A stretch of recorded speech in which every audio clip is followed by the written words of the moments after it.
Hello everybody. Gonna take a little bit of time to talk about what got me back into Magic after all these years. And that was a couple of friends at work who, one that used to play and then another who does play in Standard currently and is pretty active. We were just talking about, what can we do maybe over lunch that would be fun. And we were looking at the Commander product because it's definitely a casual product. It's not really designed for competitive play, although it definitely can be. And I think over the last couple of months, we've turned it into a little bit more competitive because we are, at least the two of us who used to play, we used to play very, very competitively.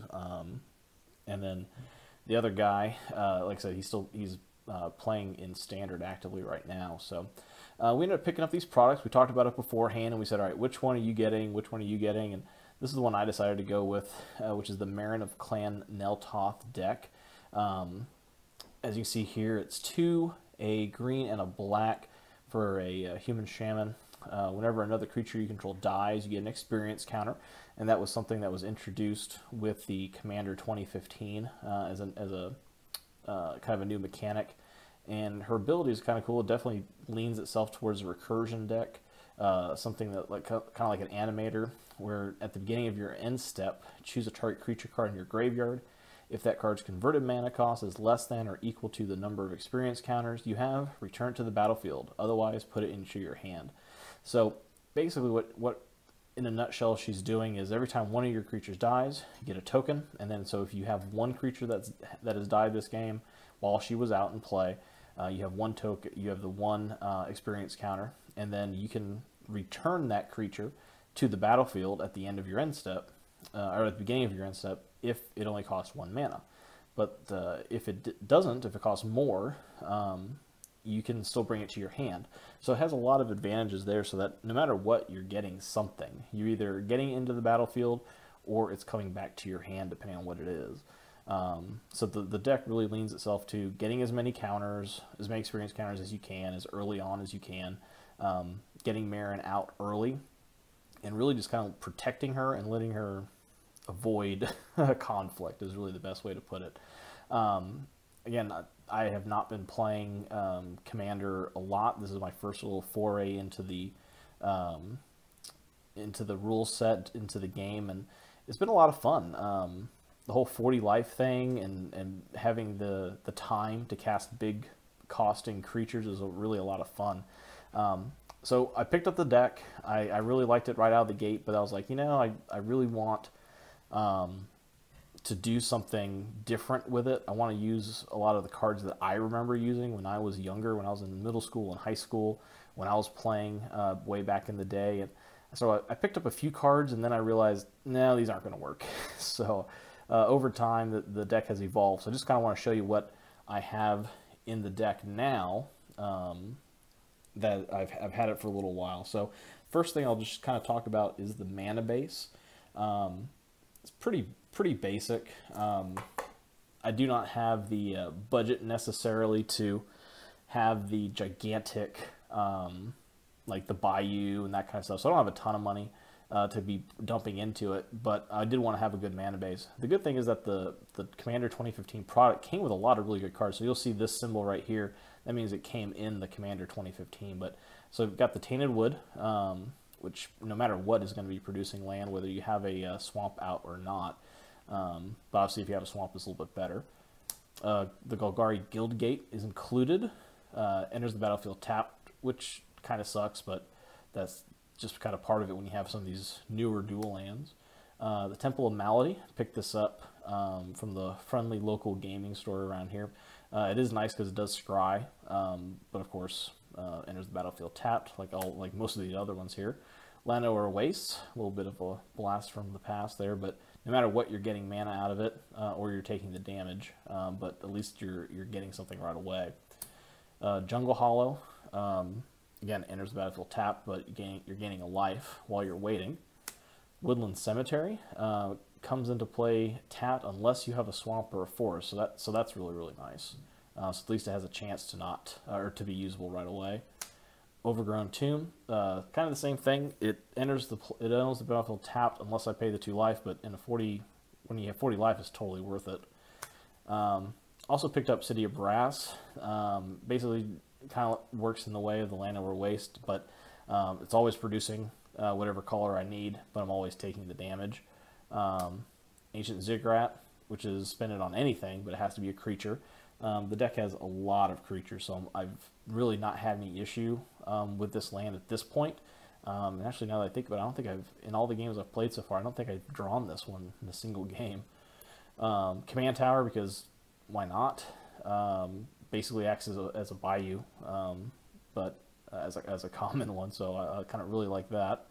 Then the Mana Confluence works the same way as the City of Brass, so you pay a life and you get any color, so really, really useful.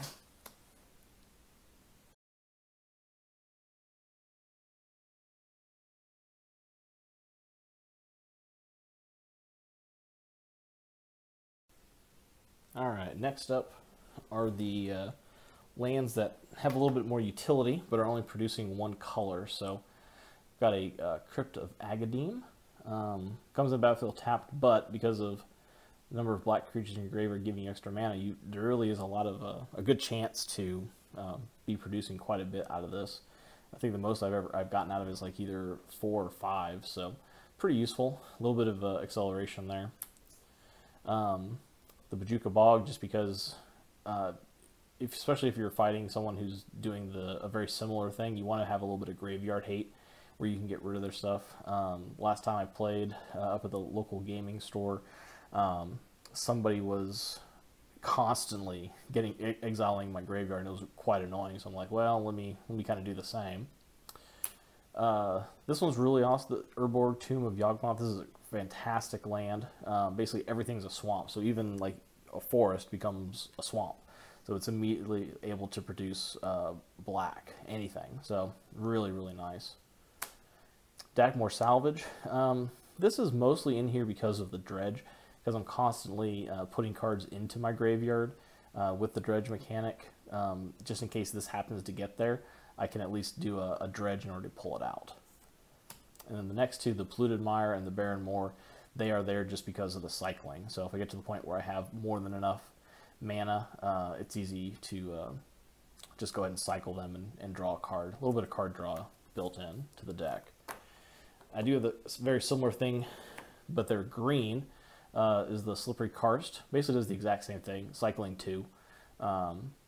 Of course, the negative on this and the Polluted Mire and the Barren Moor is that they come in tapped. So if I do need the mana, I'm going to have to wait a turn, but typically it's a situation where I end up cycling this thing. Next is the Mosswort Bridge. This is kind of cool. Basically, let's take the top 4 cards of your library, and one of them goes underneath this card, or it's exiled essentially, and you don't have to show your opponents. And eventually, because you will end up with greater than 10 power of creatures out, you get to play that exiled card for just a green. So this has been either great or useless. I've had it either on a big fatty or a spell that it's nice to just kind of have it sitting there ready to go. But other times it's just been kind of a waste. A couple times just because of the way everything was shuffled up, it was like 3 land and then a 1 cost creature, and it was like, no, that was definitely a waste. And then the last one is the Fertile Thicket. Basically just lets you look at the top 5 cards and pick a basic land. So just more ways to try to keep your mana base up, but again, coming into play tap, so it does slow things down a little bit. And then the last little bit of land that we have in here is utility land. This is definitely my favorite, where I still get to play with some of the older cards that I enjoyed. We've got a Maze of Ith. One thing that I found out early on when I'm not playing with my play group at work is that I tend to pick up a lot of aggro from other players, even if I don't have anything out. So it's good to have this just as a just-in-case type situation. High Market. Only reason it's here is a sacrifice engine. Builds up the tokens on Meren quicker. Got a Strip Mine, just in case someone has a land that's annoying. You want to get rid of their Maze of Ith, or you want to get rid of, I don't know, whatever they happen to have that's causing trouble or giving them an advantage. So it's just nice to have one in there. We have the Evolving Wilds and the Terramorphic Expanse. Pretty basic, just going in to find a basic land card. Again, it comes in tapped, but if you just put it out there, wait a turn, then play it, you at the end of the last player's turn, you're essentially getting the land untapped when you need it. So kind of nice. Mishra's Factory, again, just like another card that I really enjoyed playing when I was younger. Gives you colorless mana right out of the gate, but also it can become a 2/2 creature, so it's either something that can block or attack when you need it, but it is providing mana until you do in fact need it. The last card is Arena. I found this to be pretty useful just because of the fact that both creatures become tapped, so you can do it before somebody attacks. Because one thing in this world that I found, especially with commanders, that basically people's game board works two ways. Either one, they have a million creatures out because they're all tokens, or they just have a few large creatures out there. And if everyone has that kind of thing, this puts you at an advantage where you can force them to fight whatever your biggest creature is, and you're winning either way. Either your creature is going to the graveyard, or theirs is going to the graveyard, or both are going to be tapped. That way they can't attack you or use that creature's abilities. So pretty nice.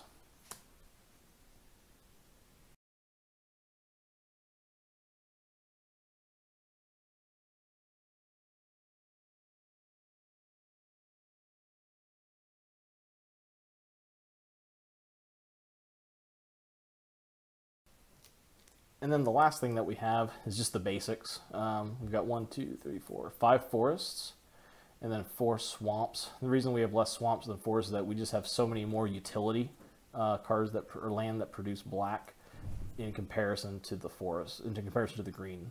There's a total of 8 land that just produce green, and then double that, or I guess 12 or 13 that are just black. So of course you got to go with the full art land.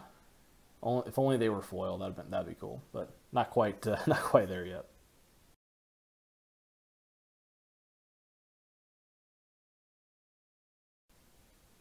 Okay, and along the same world, we got other cards that give us a little bit of mana ramp. We have the Expedition map, which is a good card. Again, it goes and searches for a land. The nice thing with this is that it doesn't say basic land, so you're not stuck getting just a forest or a mountain. At least you get any land, which includes either the Arena or the Maze of Ith, just in case there's something going on where you do, in fact, need that. So nice little addition here. But if you do need something that produces mana, or, for instance, let's say you have a ton of forests, but you need something with black, you can go get that Tomb of Yawgmoth and put that out. And, of course, Soul Ring, why not? The Golgari Signet, just a little bit of, again, a little bit of mana ramp. It allows you to turn one land into something that's producing 2, so it almost acts as another land. The Satyr Wayfinder, this serves 2 purposes. One, it lets you go look at the top 4 cards to take a land. Doesn't matter what land it is, and you put it in your hand. And then the rest go into your graveyard. What's nice here is that you get to immediately start putting things into your graveyard that you can begin retrieving with Meren or some of your other animating abilities. Then the last is Sakura Tribe Elder. Sacrifice to go find a basic land, comes into play tapped, and then shuffle your library. And again, doing 2 things. 1 is getting you land, 2 is getting you an experience counter for Meren.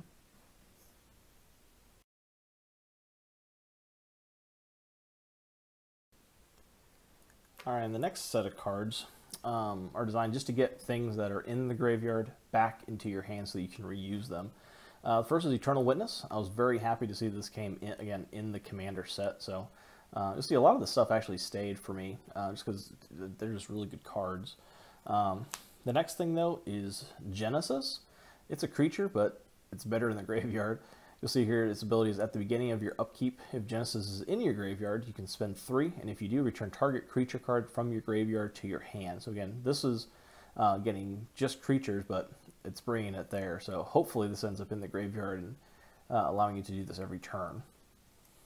The next card, which acts just like the Eternal Witness, is Regrowth. Any card from the graveyard to your hand.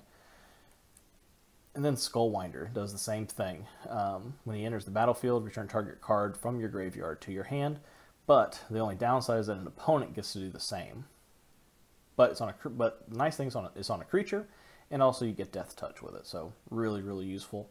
And it's got this wonderful enters the battlefield. So if this thing happens to die, and Meren has 3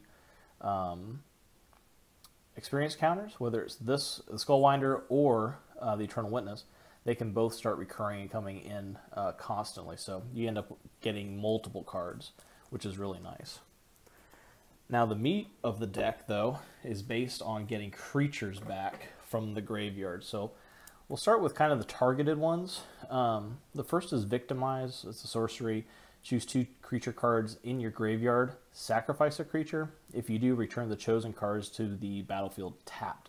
So you're getting 2 things here. One, you're getting a creature of yours that dies, so it goes to the graveyard, so you get a token from Meren, and then the next thing is you get 2 creatures back, and it can be any creatures. The downside is they do come into the battlefield tapped, so you're not going to use them that turn. They're not going to be able to block for you, nothing like that, but you are going to get to use their enter the battlefield abilities, which, again, the deck is just chock full of those, as you'll see.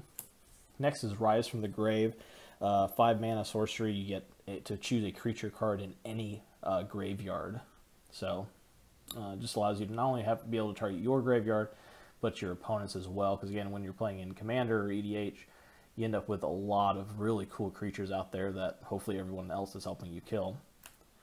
The next is Sepulchral Primordial. It has Intimidate. And when it enters the battlefield, for each opponent, you may put up to 1 target creature card from that player's graveyard onto the battlefield under your control. So you're not getting your own creatures, you're getting your opponent's creatures, which again, hopefully, if things are going well, are really, really nice cards. Next is the Entomber Exarch.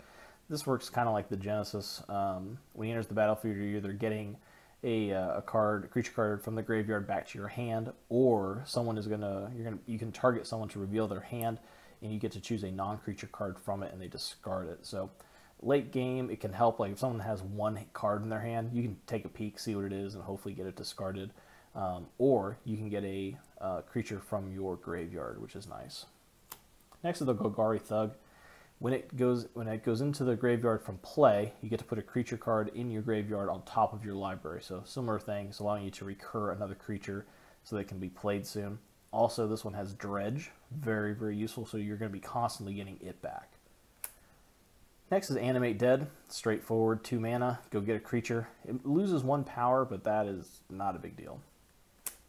The Nim Death Mantle, it equips onto a creature.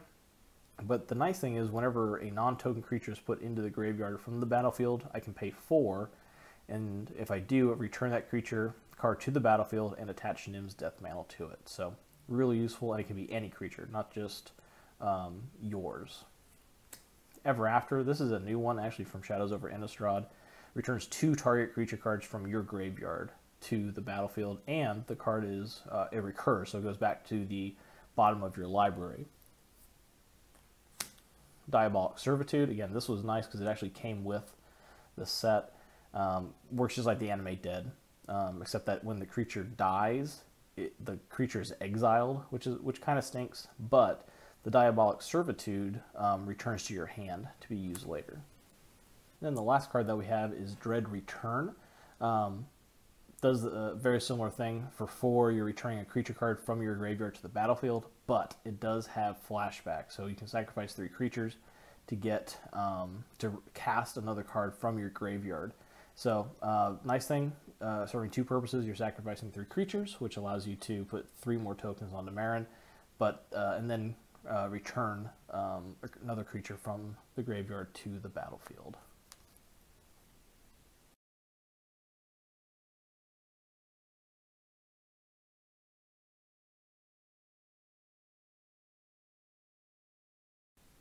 Now the next cards are very similar, but they are more in the mass renewal type thing. They're not just getting 1 or 2 creatures; they're getting a bunch of them. So the first is Living Death. It's very the wording is pretty bad, but basically what it allows you to do is that everybody takes all the creature cards that are in their graveyard, and they set them aside.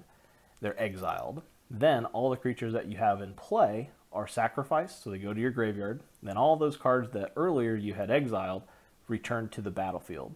So really, really cool, because you're not only are you eliminating creatures that are in play, you're also getting back creatures from your graveyard, and hopefully triggering more of those inner battlefield effects. Next is Grimoire of the Dead. Every time I play this, it pretty much gets destroyed before it hits the 3 counters. But what's nice is that if they're targeting this, they're not targeting something else. So at least it's getting rid of those spells. Next is Liliana Vess. The +1 is okay. Target player discards a card, but that's not really, that's just an ends to a means, or a means to an ends rather. The -8 is really what you're looking for, which is put all creature cards in all graveyards onto the battlefield under your control. Just awesome. If you need to, you can tutor, which is useful, but it's really that -8 that gets kind of scary there. And the last card does the exact same thing. Rise of the Dark Realms. Your goal here, just put all creature cards from all graveyards onto the battlefield under your control. Really nice. Very expensive at 9 mana, but again, in Commander and EDH, that's not a big deal.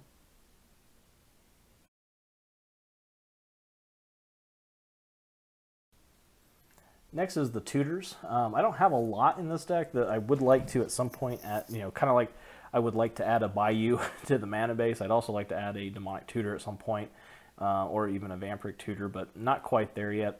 So at this point, I just have cards that have when they have the enter the battlefield effects that allow me to tutor. So first is the Ruin-Scarred Demon, really useful. So as soon as it hits the table, that's either recurring from Meren or from some other spell or effect, or whether you're casting it, immediately you get to tutor. Next is Sidisi. Does the same thing when it enters the battlefield. You can sacrifice a creature to exploit it. That allows you to then tutor for a card. So it does 2 things: 1, you're getting the tutor, and 2, you're getting another token on Meren, hopefully. And a 4/6 with Death Touch is really nice. Then the next is the Brutalizer Exarch. When it enters the battlefield, choose 1. You can search your library for a creature card and put it on top of the library after you shuffle your library, or you can put target non-creature permanent on the bottom of its owner's library. So they have an annoying planeswalker or something, you can immediately tuck it. So 2 functions, very, very useful. After tutoring, kind of along the same world, we've got 2 cards here that are green. First is Evolutionary Leap. You're paying green, sacrificing a creature. Reveal cards from the top of your library until you reveal a creature card. Put that card into your hand, the rest on the bottom of your library in any order. So again, 2 things. 1, you're finding another creature. And 2, because you sacrifice a creature, you're getting another experience counter on Meren. And along the same lines as Birthing Pod. So you're spending 2, sacrificing a creature. You search your library for a creature with converted mana cost equal to 1 plus the sacrificed creature's converted mana cost. So you're always building up to a slightly larger creature each time. Very, very useful. It's good that you can pay this with life if you needed to, but I haven't run into an issue with having enough green mana yet. But really, really good. The one thing that is kind of a downfall, though, is that you can only do it on your turn. So it's not like you can do any sort of surprise or reaction or react to someone else's spells or effects. So that kind of stinks, but still a very, very useful card.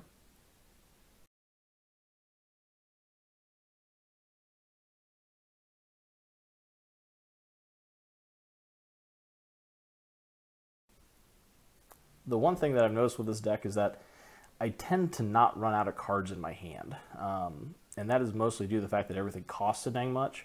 But I do have a little bit of card draw in here, just in case. The first is the Skull Clamp. After using this a few times, I was quickly able to ascertain why it was banned for a period of time. Very powerful card, but again, it came with the Commander deck, so pretty cool. Equipped creature gets +1/-1. When it dies, you get to draw 2 cards. I've found myself using this a lot on the creatures that only have 1 toughness. So it kills the creature, you get to draw 2 cards, and then you can re-equip it onto something else. Kind of broken. It's a good thing that you can only have 1 of these in your deck. The next is Altar's Reap, serving 2 purposes here. Again, you're sacrificing a creature, and it allows you to draw 2 cards. It's an instant speed and only costs 2, so not bad at all. The next couple of cards are just random cards that I found to be really, really useful. A couple of them actually came with the deck, but the first one is Lightning Greaves. it's good to immediately get this on Meren, not for the haste, but for the shroud, just so that she can't be targeted. Because you do tend to run into a lot of hate with this deck, especially once it gets going, once people see what Meren's ability really can do. Next is Wretched Confluence. Again, it came with it. You get to choose 3. Either target player draws a card and loses a life, creature gets -2/-2, or return target creature card from your graveyard to your hand. So you're able to do a little bit of recursion, or you're able to kill a creature with the -2/-2. It's really useful, especially with cards that have Indestructible. Next is the Spore Frog. It's just fog, basically, but what's nice is on a creature, so you can sacrifice it to prevent the damage. You're getting a token onto Meren, then at the end of your turn, you can recur it with Meren's ability. So it's once it's out, it basically is out always, unless it gets exiled. And then the last card, this is a card I had no idea existed until I saw another video, another EDH video, and I'm like, I need that. That's incredibly broken. Worst Fears, it's 8. You control target player during that player's next turn. Exile Worst Fears. So it's a sorcery. You're not doing it instant speed. You're not surprising anybody with it. But you're going to cast this on somebody, and they know that they're not going to get to control their next turn. So really, really kind of cool, really fun. Haven't had an opportunity to play it yet. The only time I did play it, it got countered. So, which makes perfect sense. Nobody wanted me to have that. I didn't even target the guy who countered it. But again, it pulled a counterspell out of their deck.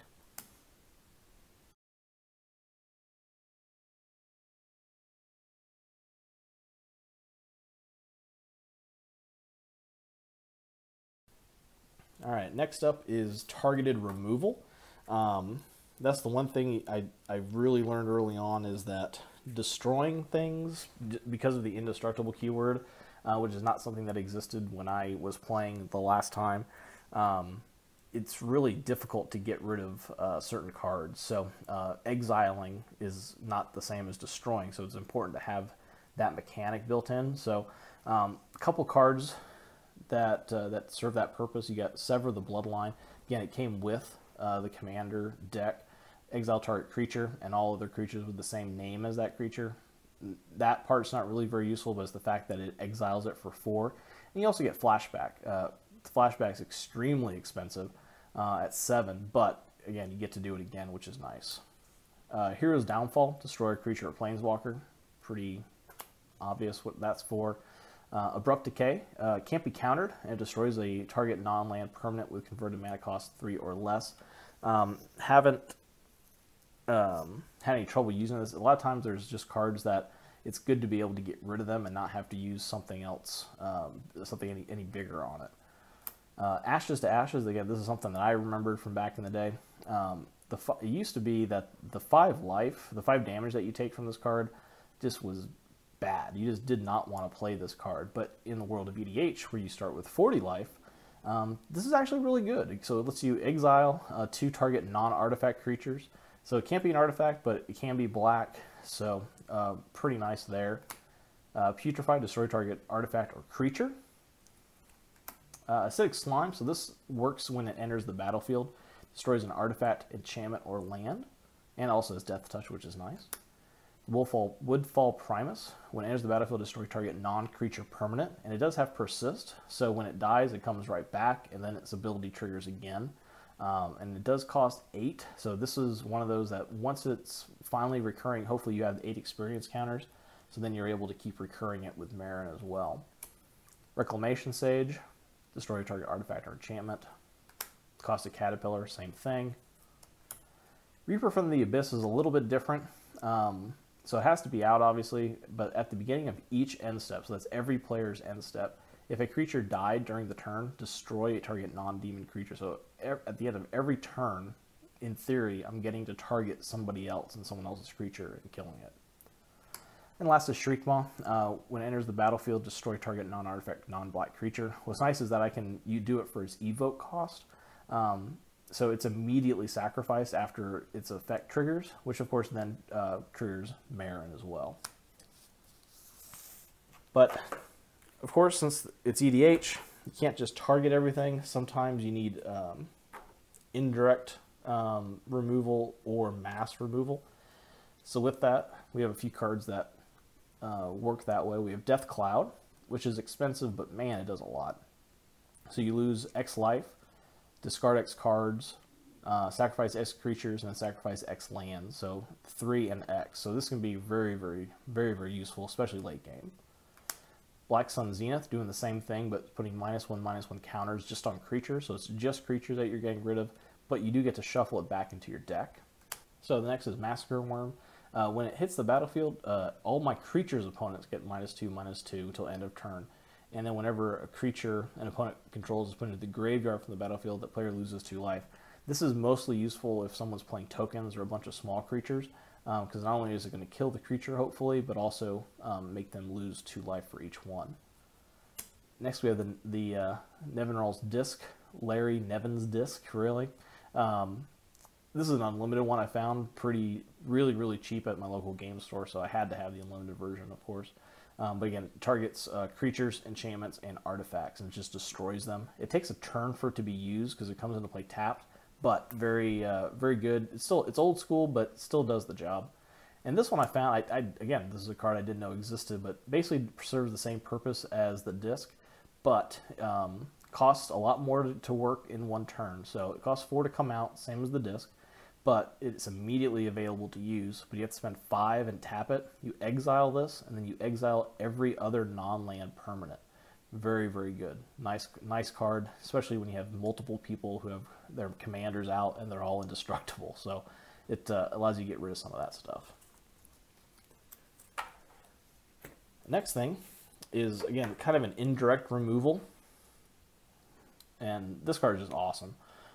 Beginning of your upkeep, return a creature card from your graveyard to the battlefield, so you're getting that mechanic. But also at the beginning of each opponent's upkeep, that player sacrifices a creature, so you're making them sacrifice. What's nice here is, again, if you get somebody down to where they just have an indestructible creature left, they have to sacrifice it and it doesn't save it.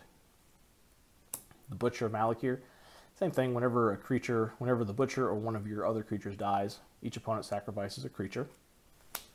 Okay, next is the Dictate of Erebos. Enchantment. Whenever a creature you control dies, each opponent sacrifices a creature. The fact that it is flash is just really useful. You can just surprise people with it. Again, that's of course if you have the mana available, which this deck tends to not. So, but usually it means I've skipped a turn and just haven't cast anything at all on that turn. Next 2 cards serve the same purpose as each other. So, first is the Slum Reaper. When it enters the battlefield, each player sacrifices a creature, and the Marauder does the same thing. And basically, the way these work is they hit the table, everybody sacrifices a creature. The nice thing is with these guys, since they're now on the battlefield, they can be sacrificed, which of course gives us another token from Meren. Now the last category of creature is mostly creatures. Yeah, it's all creatures, and they're just really useful creatures for the cards, or for the colors that we're using. So the first is the Golgari Grave Troll. So it's getting +1/+1 for every creature in my graveyard, which is going to be nice because in theory I'm going to have quite a few. But the other thing that's really useful on here, Dredge 6. Mindrack Demon, mostly in here just because it does mill yourself for the top 4 cards of your library.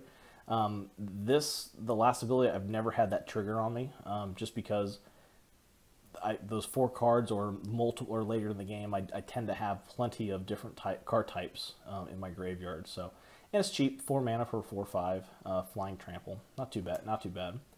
Next is the Stinkweed Imp.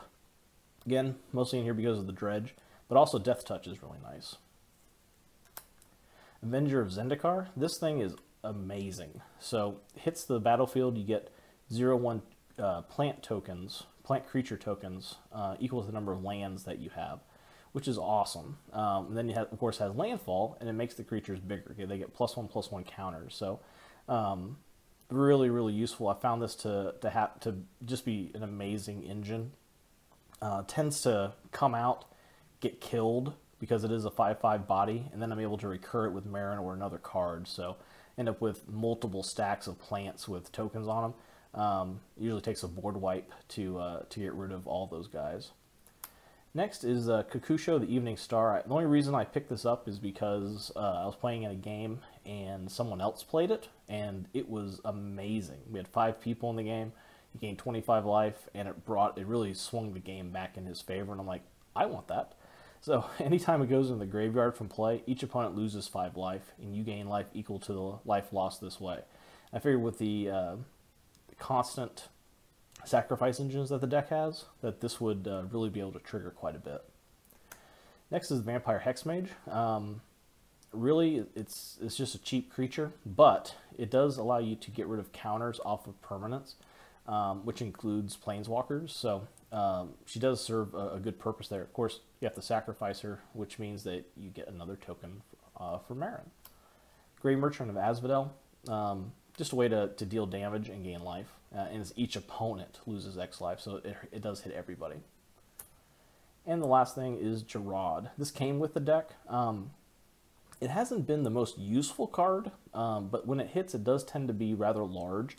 6/6, 8/8, something like that, and then it gets targeted and removed. And that's mostly what it does. I haven't been able to really get much use out of the sacrifice engine that it has.